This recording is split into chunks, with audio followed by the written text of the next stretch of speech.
Ek groet u geliefdes weer eens in die wonderlikste naam van alle name, ons Jahwe Elohim.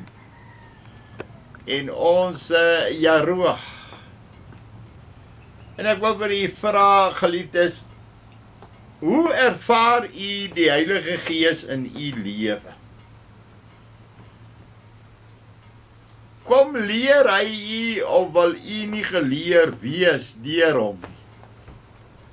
Want daar in Johannes 14 kom Yeshua en hy sê, as julle my lief het, bewaar my gebooie, en ek sal die Vader bid, en hy sal julle 'n ander trooster gee om by julle te bly tot in ewigheid.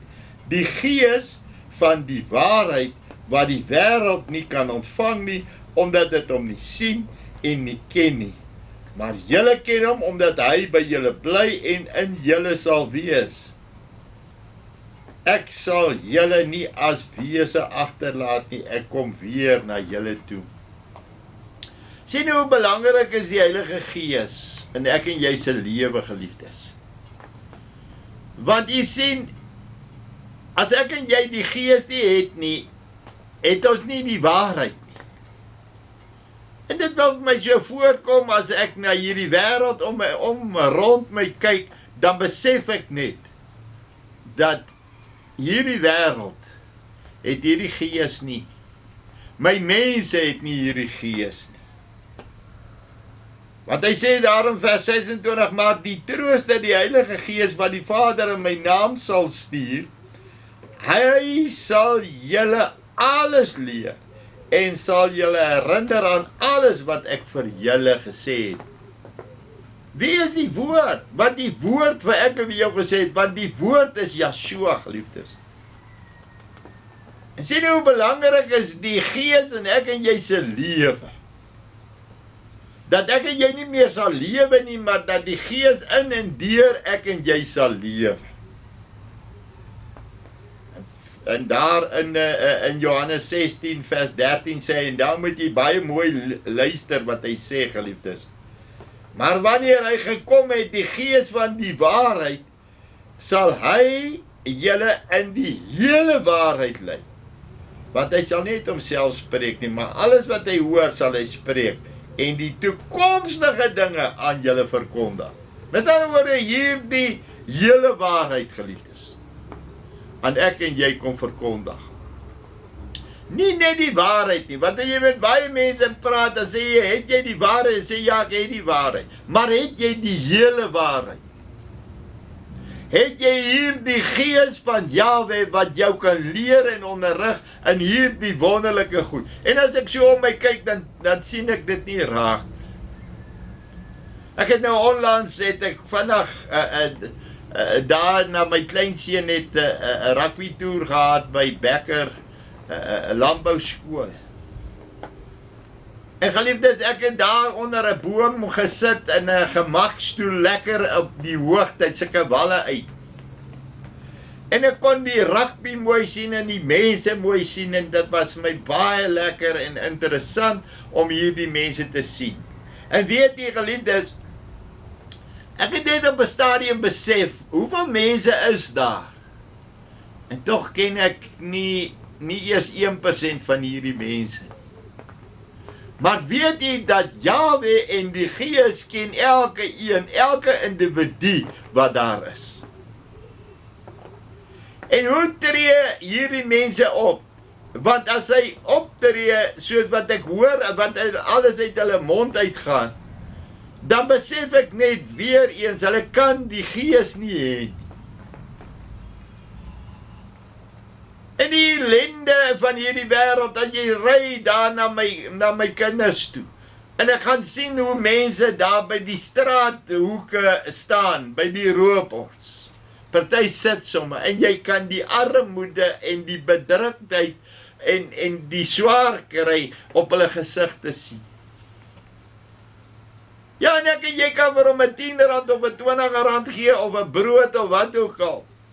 Maar dis nie die oplossing nie, want die oplossing is, geliefdes, net een ding.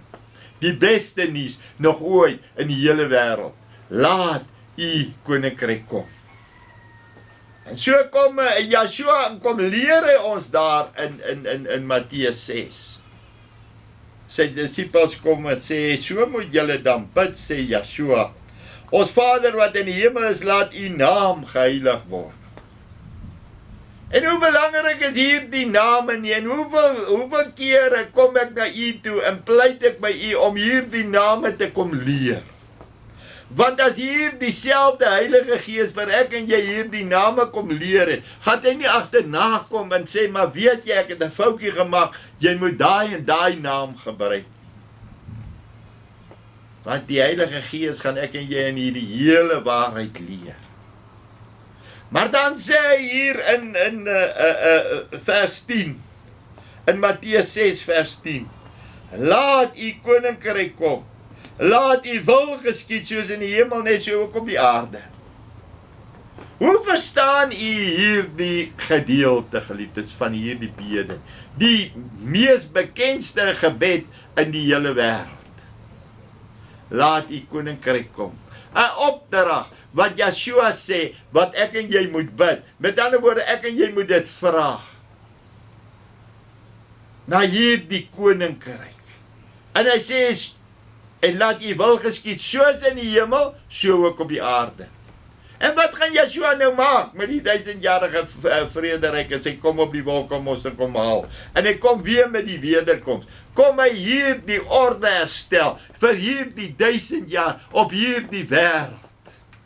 Is daar nie meer 'n straathoek, waar arme mense en mense sit in armoede nie?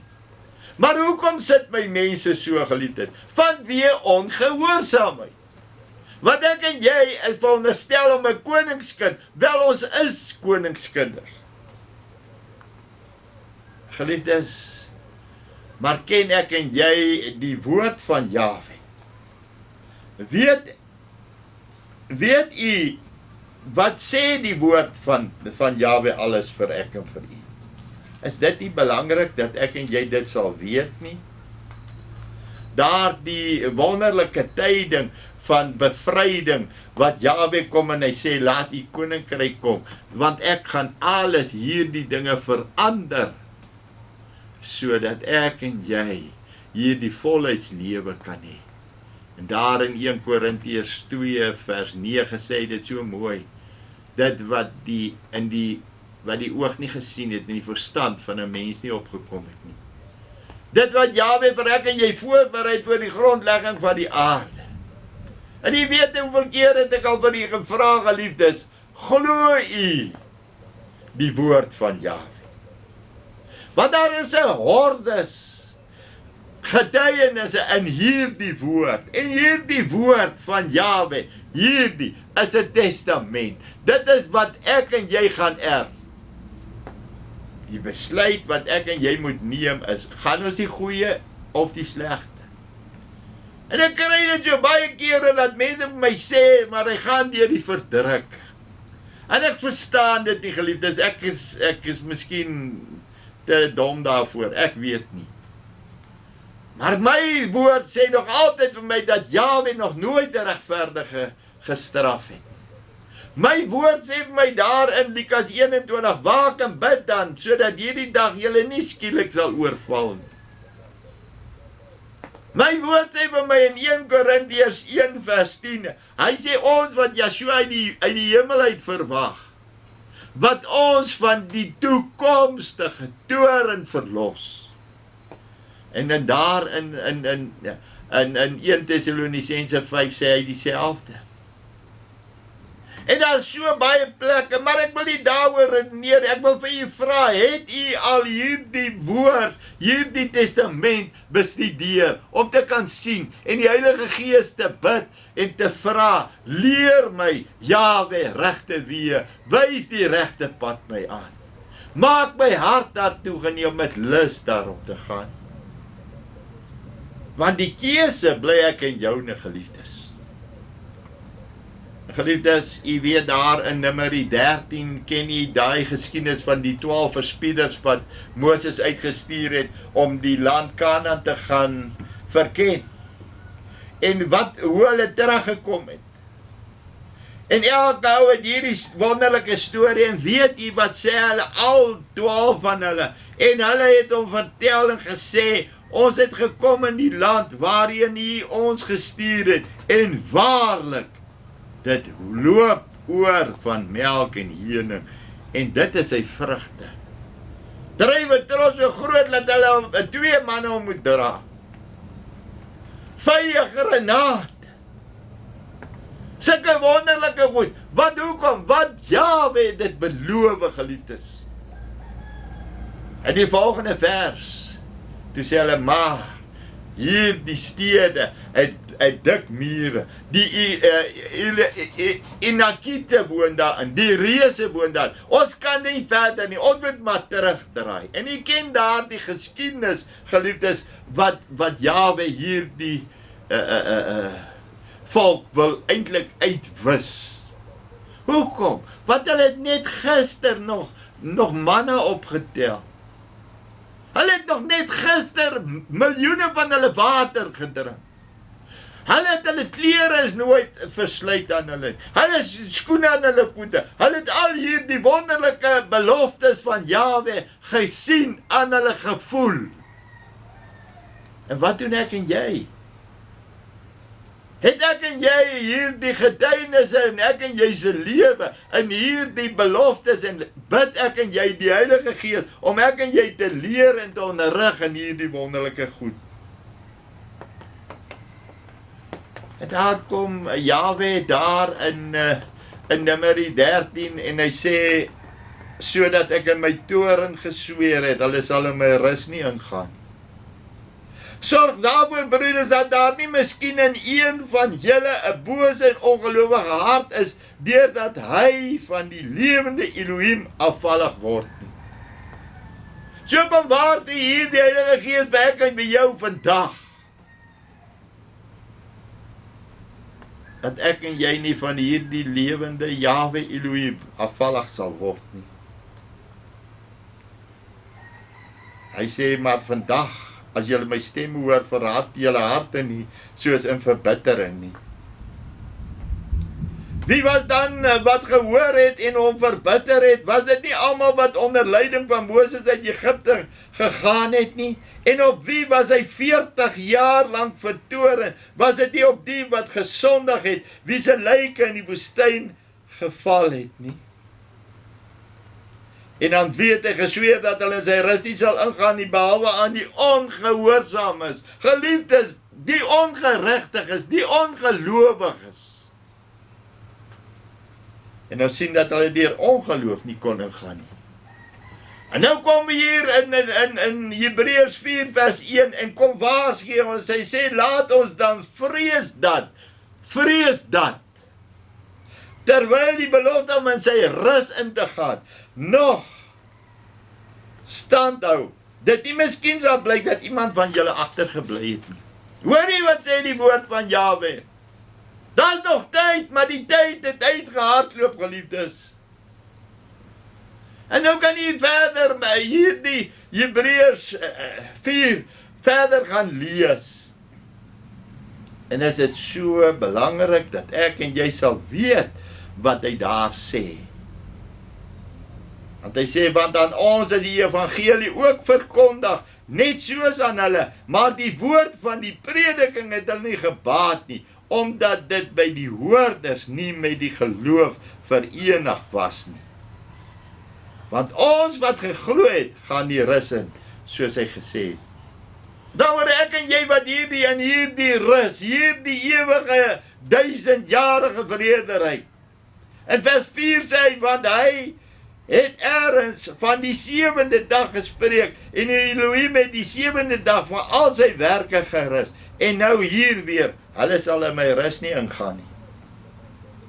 En nou verduidelik hy daar vir Joshua, geliefdes, dat Joshua kon nie wil hier die rus, dit is nie wat hy bedoel het nie, maar wat Jahwe vir ek en jou bedoel het. Want as Joshua aan hulle rus gegee het, sou hy nie van 'n ander dag daarna spreek nie. Hoekom? Daar bly dus 'n Sabbatsrus oor vir die volk van Elohim. Laat ons dan beywer om in te gaan in diere, sodat niemand in dieselfde voorbeeld van ongehoorsaamheid mag val nie.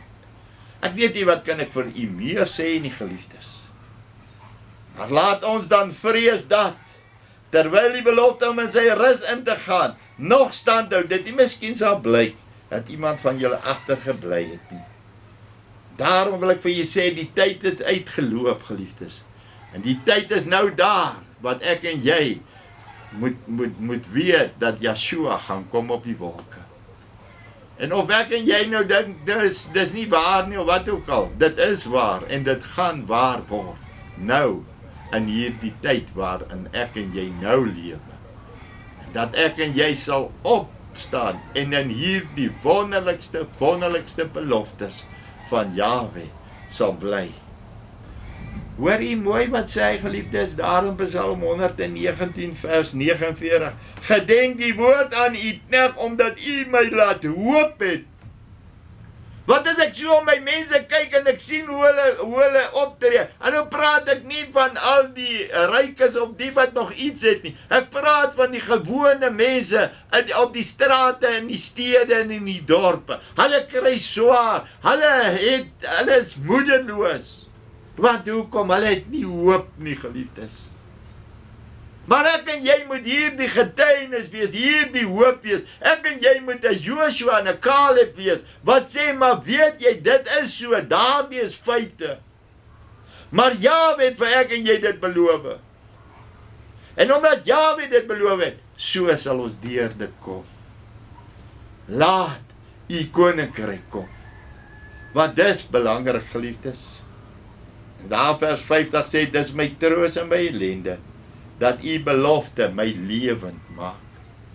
Sien u uit na hierdie wonderlike 1000-jarige vrederyk. Sien ek en jy uit na hierdie wonderlike koms van Yeshua op die wolke.